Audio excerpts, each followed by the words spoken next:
Stop believing the lie that if you follow Jesus, you're not going to go through anything. There will be no storms. It'll always be clear and blue skies, and nothing bad is ever going to happen. That is a lie, and that is a lie that keeps us trapped.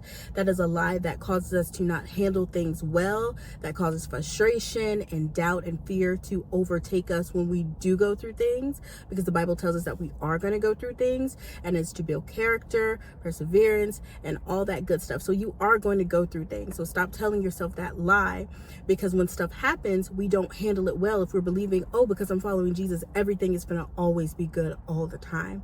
That is not true. A perfect example of that is going to be found in the book of Matthew, chapter 8, when the disciples followed Jesus into a boat. So the Bible says that the disciples followed him into a boat. Jesus led them, they followed him into a boat. And then a storm happened, a big crazy storm where they were out to sea. And the disciples were fearful. They were scared. They thought that they were going to die. And so they looked for Jesus, who was sleeping on the boat. Now, a very important thing about that, and it's something that we should definitely do when things happen, when storms arise, is to always look for Jesus. Sometimes when things happen in our lives, we immediately start complaining. We immediately become doubtful or fearful or scared. Like we lose our minds. Like we don't locate God in this. So that's the first thing. Whenever a storm arises, because it will, the first thing that you should do is, as the disciples did in that moment, they looked for Jesus. Where are you, God? Where are you in all of this? Is there something that I'm supposed to be learning? Is there something that I'm supposed to be building and maturing in and growing in this situation? What is it? Locate Jesus in the storm. God, where are you? You know, sometimes we like to run to our friends or family, and we like to vent and complain and all these things. Like, no. Locate Jesus as soon as you enter into a storm. Locate him. God, where are you in all of this? However, the disciples were afraid. They were scared. They thought that they were going to die. And that is because they did not know who they were following.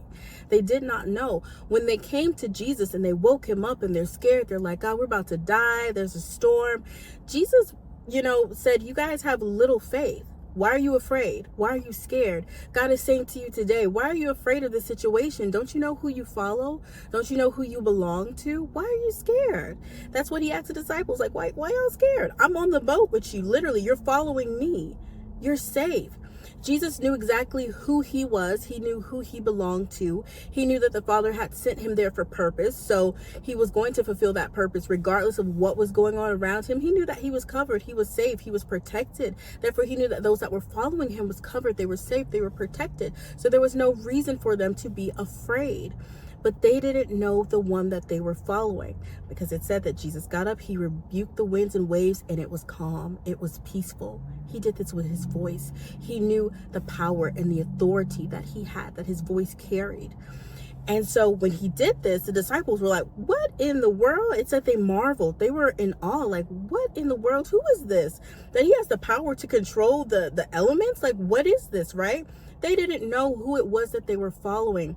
When you know who it is that you are following, who it is that you belong to, who it is that has you, that's guiding you, that's protecting you, that's leading you, when you understand the power that Jesus has, you don't get afraid when things happen. Yes, we are human and we have human emotions. So there are things that we're going to feel, but we just give that up to God. Yeah, that this happened and I did, the emotion of fear did come, but guess what? I know and understand who I belong to. So I'm going to give that fear to God and I'm going to trust him. I'm going to trust him in the situation. And not only that, I'm going to locate him. What is it, God, that I'm supposed to be getting out of this? What is it that I'm supposed to be learning? What is it that I'm supposed to be maturing in? And go from there. Yes, when you're following Jesus, you're going to go through some things. Storms are going to come, but that does not stop our faith in God. That does not stop our trust in God. And we understand who it is. Know who it is that you are following. So when that happens, you can be just as Jesus was at peace on that boat. When a storm arises in your life, you can also be in peace and know God has got me. I don't care what it looks like. I don't care what's going on around me. I don't care how big these waves are that's crashing on this boat. Guess what? My God has got me. God has a purpose, a plan for my life. There is purpose in this storm. Know that there is purpose in the storm. You have to know and understand that there is purpose in the storm, and seek Jesus. What is it? What's the purpose? And go through it with him. Allow him to lead and guide you through it and out of it.